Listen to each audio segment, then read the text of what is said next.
After FTX's bankruptcy, Bankman-Fried, who was once one of the richest individuals in the world on paper, claims he is now making do with just one credit card and probably has less than $100,000 in his possession. In 2019, Sam Bankman-Fried, popularly known as SBF, introduced his cryptocurrency exchange FTX, which went viral right away. He quickly attracted prestigious venture capital investors and, more significantly, consumers to his crypto derivatives exchange by building on the success of his private trading company, Alameda Research. FTX had become a substantial rival to Binance. However, the token value FTT started to decline on November 6, 2022, losing over 80% of its value in just 3 days. After then, a business that had once been regarded as a survivor in the competitive market collapsed faster than Sam Bankman-Fried had anticipated. So what went wrong?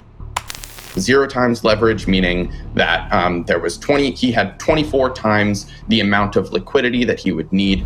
A report based on a compromised Alameda balance sheet was released by CoinDesk on November 2nd. Alameda claimed to have more than 14 billion, according to the stolen information, by the end of June, but the majority of those were FTX's tokens. Following that, Caroline Ellison, CEO of Alameda, tweeted that the balance sheet was incomplete. A few notes on the balance sheet information that has been circulating recently. That specific balance sheet is a subset of our corporate entities. We have more than $10 billion assets that aren't reflected here, she tweeted.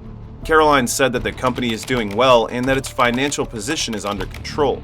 The market, it seems, just didn't buy that, and it turned out that they had been right to reject the CEO's statement. Traders were alarmed and made a mad dash for the bank to withdraw their money from FTX as a result.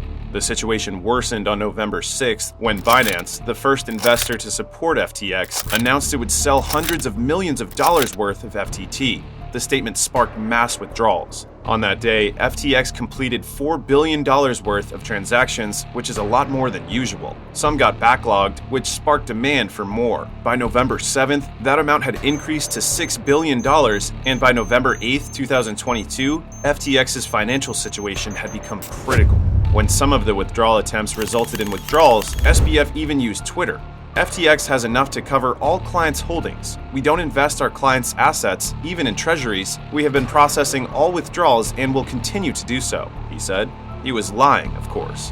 According to a complaint brought by the Commodity Futures Trading Commission, CFTC, this is how what at first appeared to be an accounting error quickly turned into a significant fraud. Even worse, Alameda was given free rein to borrow as much money as it desired from FTX, primarily using computer deposits. The world's largest cryptocurrency exchange, Binance, effectively bailed out its close rival by purchasing the non-US business of FTX for an undisclosed sum on November 8th when it said it had struck a non-binding agreement to do so.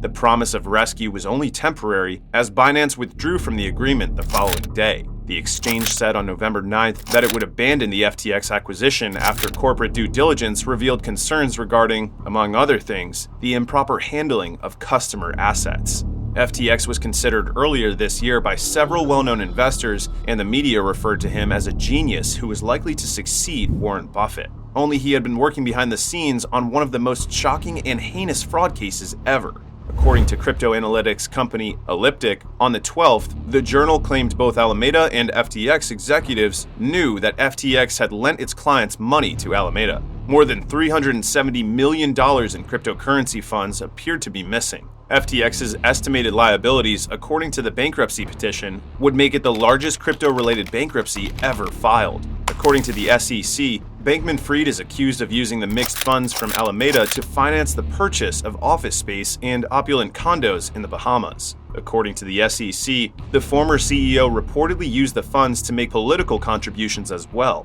He was one of the biggest contributors to politics during the current election cycle, with the majority of his funds going to Democratic political interests. FTX was able to raise more than $1.8 billion from investors since at least May 2019, according to the SEC's allegations that Bankman-Fried deceived investors into thinking it was a secure platform for trading crypto assets. Additionally, it was discovered that no records were preserved. The FTX board did not meet. Mansions were bought in the Bahamas with company money.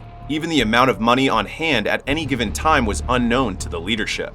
Customers' Bitcoin deposits weren't even tracked. It was all transferred from several accounts into one huge slush fund for SBF to use as it pleased. In the weeks before his arrest, Bankman-Fried started a media tour in which he apologized for the company's poor management but denied any malicious misconduct. SBF is now charged with violating laws relating to campaign finance, securities fraud, money laundering, and conspiracy.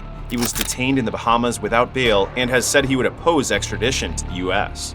According to his attorneys, he is considering all of his legal alternatives. The fact that Bankman-Fried appeared to be fully aware of the issue despite making repeated claims to the public that the two companies were run independently may be the most damning evidence against him.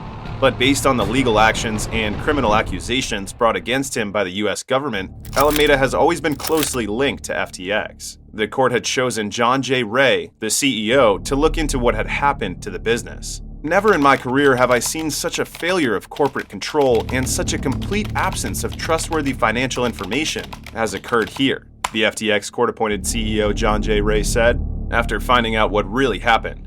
Even further, he said that a disputed set of supervisors accepted payments by responding with customized emojis to payment requests made by FTX Group employees using an online platform. Given how widespread SBF's impact was, his fallout created commotion in several areas. Most of FTX's clients were individual traders, some of whom have now lost their entire life savings.